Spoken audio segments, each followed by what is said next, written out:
Google pay ಮೂಲಕವೇ ಲಂಚ ಪಡೆದ ಪ್ರಕರಣ ಅರಣ್ಯ ಸಂಚಾರಿ ದಳದ ಎಸಿಎಫ್ ಸತೀಶ್ ಲೋಕಾಯುಕ್ತ ಬಲೆಗೆ ಸಿಕ್ಕಿಬಿದ್ದ ಘಟನೆ ನಗರದಲ್ಲಿ ನಡೆದಿದೆ.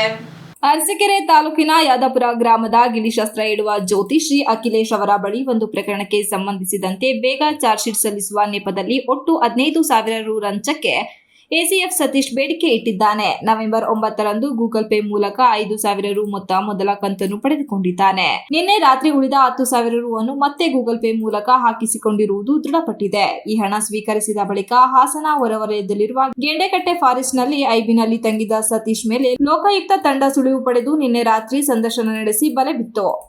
ಲೋಕಾಯುಕ್ತ ಇನ್ಸ್ಪೆಕ್ಟರ್ ಚಂದ್ರಶೇಖರ್ ಅವರ ನೇತೃತ್ವದಲ್ಲಿ ವಿಶೇಷ ತಂಡ ರಚಿಸಲಾಗಿದ್ದು, ಡಿಜಿಟಲ್ ಪೇಮೆಂಟ್ ವಿವರಗಳು, ಮೊಬೈಲ್ ಟ್ರಾನ್ಸಾಕ್ಷನ್ ದಾಖಲೆಗಳು, ಸಂಭಾಷಣೆಗಳ ಪ್ರಾಥಮಿಕ ಮಾಹಿತಿಗಳನ್ನು ಆಧಾರವಾಗಿ ಪಡೆದು ಐಬಿ ಒಳಗೆ ಲಂಚ ಸ್ವೀಕರಿಸಿದಂತೆಯೇ ದಾಳಿ ನಡೆಸಲಾಗಿದೆ. ಘಟನೆಯ ನಂತರ ಸತೀಶ್ ಅವರನ್ನು ಅಧಿಕಾರಿಗಳು ವಶಕ್ಕೆ ತೆಗೆದುಕೊಂಡಿದ್ದು, ಲಂಚದ recording, Google pay transaction history ಸೇರಿದಂತೆ ಹಲವು ಪ್ರಮುಖ ಸಾಕ್ಷ್ಯಗಳನ್ನು ಸಂಗ್ರಹಿಸಲಾಗಿದೆ. ಪ್ರಕರಣಕ್ಕೆ ಸಂಬಂಧಿಸಿದಂತೆ ಮುಂದಿನ ಕಾನೂನು ಕ್ರಮಗಳು ಜಾರಿಯಾಗಲಿದ್ದು, ಚಾರ್ಜ್ ಶೀಟ್ ಸಿದ್ಧತೆ ಕಾರ್ಯ ಕೂಡ ನಡೆಯುತ್ತಿದೆ. ಈ ಘಟನೆ ಅರಣ್ಯ ಇಲಾಖೆಯಲ್ಲಿ ಆಘಾತ ಉಂಟು ಮಾಡಿದ್ದು, ಡಿಜಿಟಲ್ ಪೇಮೆಂಟ್ ಮೂಲಕ ಲಂಚ ಸ್ವೀಕಾರ ಎಂಬ ಆರೋಪದ ಪ್ರಕರಣದ ಹಿನ್ನೆಲೆಯಲ್ಲಿ ಜಿಲ್ಲೆಯಲ್ಲಿ ವಿಷಯಕ್ಕಾಗಿ ಹೆಚ್ಚುವರಿ ಗಮನ ಸೆಳೆದಿದೆ. Srinivas, TV 46 news Kannada, Hassan.